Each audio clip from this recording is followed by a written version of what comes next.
What if I wanted to use an actual photograph on this pen instead of the blue background? I'll show you how I would do that. I would go to my background and go ahead and select it and press delete to get rid of it. Now I like to use Big Stock for my photographs. So I'll show you where I get mine. Right here are all of the photographs that I have purchased previously. It's right there on Big Stock, and I can go back and re-download them anytime I'd like. So let's see, I'm going to choose this girl with the computer. I'll re-download. And there it is right there. I'll X out, and then from my downloads, I'll drag and drop it right to my desktop. Clear it out there and get rid of that. Okay, now I can simply just drag and drop that photograph right into my pen. I'll press and hold Option and scroll out, and then I'll size that and place the picture right where I want it.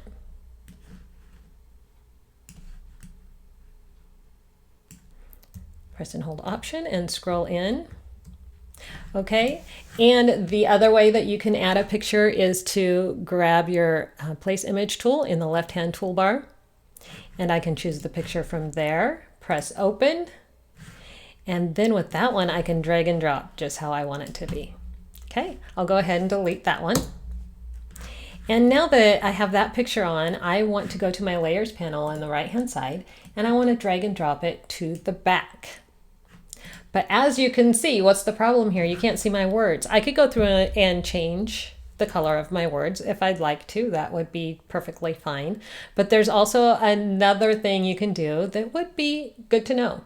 So let's see, I'm going to go ahead and get rid of this little clip art here just by selecting it and pressing delete.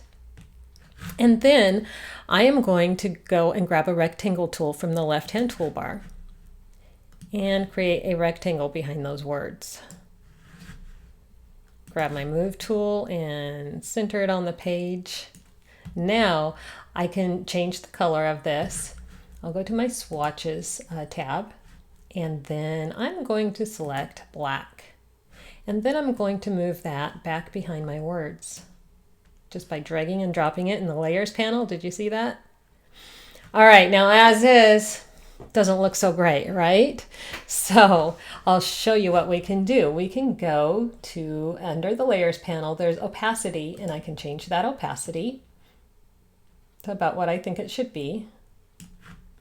Okay, so that makes it a little see-through. Let's see, I'll change it, I'll move it down even more. Okay, but still not great, right?